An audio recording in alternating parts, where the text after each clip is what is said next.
boosts, you know, the commerce for the city. Absolutely. I'm really surprised that a small town like Spokane can support an event like this. I have to say, back when I was racing wheelchairs, I used to come here every single year and do the Bloomsday race. It's a really, really, really cool town. And climbing that hill, I forget what they call it, but climbing that big hill out of where that river comes up, where the waterfall is. Doomsday Hill. Doomsday Hill. It's quite an inspiration seeing those guys running next to the wheelchairs as you climb that hill. It's very, very cool. This year, only the second time that the National Veterans Wheelchair Games have come to the state of Washington. The first time, it was Seattle, Washington, 1996.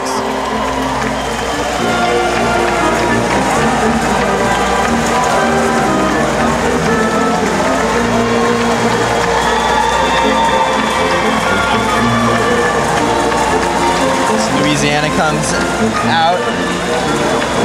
Now to the old line stage. Please welcome Maryland. One of the athletes for representing Maryland coming from Silver Spring, Wayne Miller.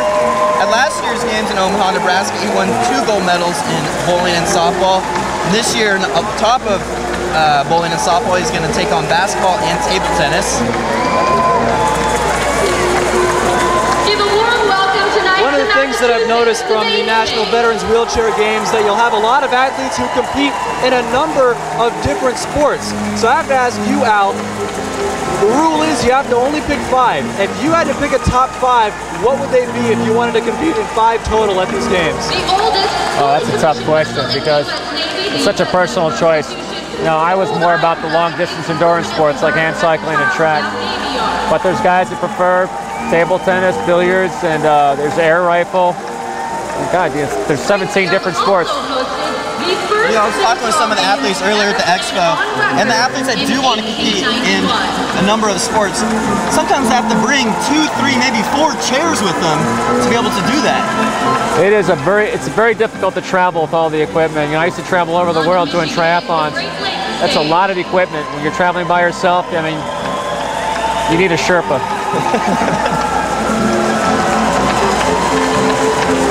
We're seeing more and more of the athletes from different states come in.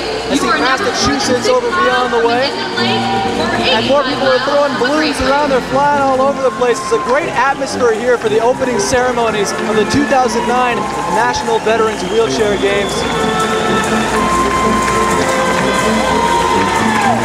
One of the athletes from Michigan, George Norton, he was involved in the little media basketball game we had earlier. So his 20th year attending the National Veterans Wheelchair Games, and he's be competing in several events as he has in the past, including table tennis, where he earned a gold medal in 2008, and of course, we're playing in basketball again.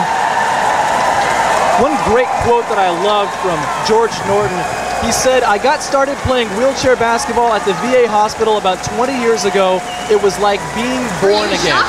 I think that just sums up a lot of what these athletes feel coming into Veterans Wheelchair Games. And is 9.5 million square feet. You know, when you first become disabled, the first thing they tell you is what you can't do. And what these Veterans Games is more about what you can do. And this is really just a springboard to a whole other world out there. You know, some guys will take this as some kind of motivation to go get a career, and maybe they'll go to school, or they'll go to get a job. Or it's not just about sports; it's about reinvigorating yourself from a.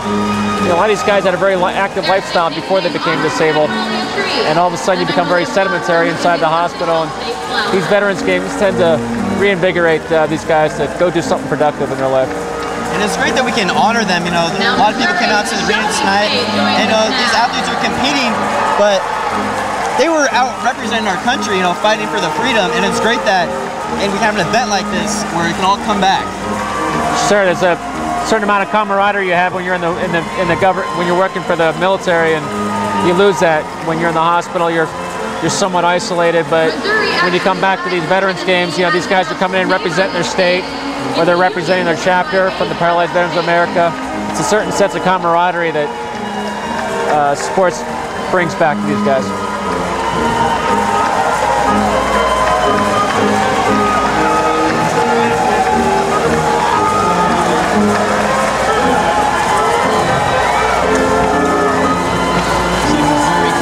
right now. Time now to bring in Montana, the treasure state. Right after that comes Montana. Good story out of Montana. John Bennett, 37-year-old out of Cascade, Montana. He is actually a current basketball coach at Cascade High School in Montana, so playing in basketball. He won 2 gold medals back in 2006 for track and basketball.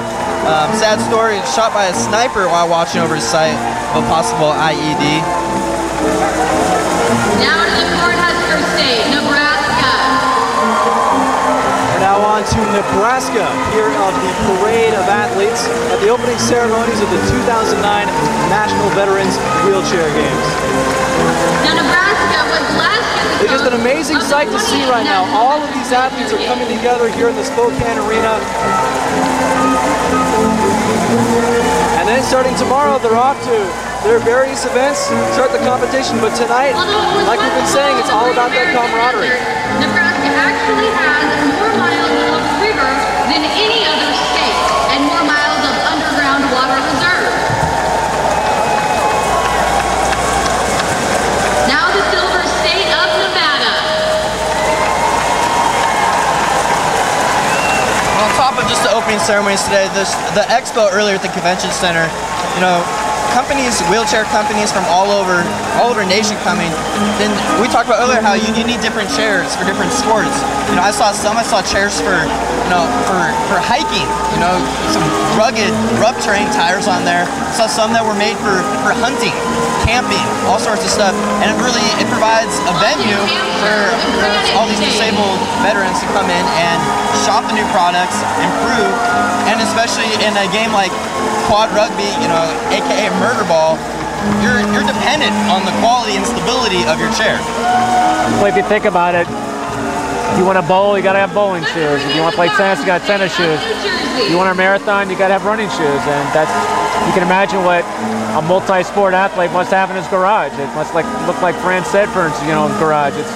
You got a wheelchair for every single different sport. You know what's amazing to me is that you have some of these states like California where you've got a big network of veterans, but you got some of these sparsely populated states like Nevada or Montana or Wyoming. It takes a lot of motivation to get your act together to get to the veteran wheelchair games. It's not cheap to buy a plane ticket, get a hotel room, buy all that sports equipment and come here. It takes a lot of motivation. You know, for some athletes, they compete in this year round, but for some, this is the only time they're gonna suit up and compete in an event. So it's a wide range of athletes coming around, but as you say, like the camaraderie, the culmination, and today is the perfect time for it. You know, everyone coming together. After this, everyone's gonna be spread around Spokane. You know, some will be at Spokane Falls Community College, some will be Convention Center. So the good time until the closing ceremony, the last time we're all together.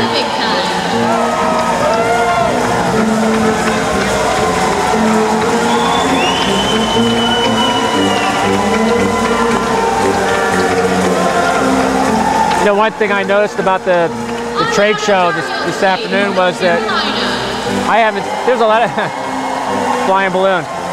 There's a lot of people I haven't seen in 15 years. You know, this is like a reunion for a lot of these athletes. It's not so much competition, it's about, like we mentioned before, camaraderie and the friendship, the bond that people have developed over the last 15 or 20 years as long as they've been competing. A lot of these guys have retired from sports a long time ago, but they want to continue to give back to the new athletes and help introduce sports to these athletes. They remember what this did for them, and they want to pass the torch on to the new guys. You know, speaking of camaraderie, I had the pleasure of meeting athlete earlier today, Angela Madsen, and 16 days ago, she just got back from rowing across the Indian Ocean. And if that wasn't enough, she rowed across the Atlantic before, and she did it with only one other person, and that person didn't speak a lick of English, only French, and she can't speak a lick of French.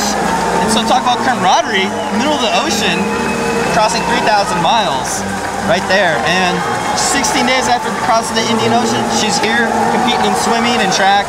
Great story.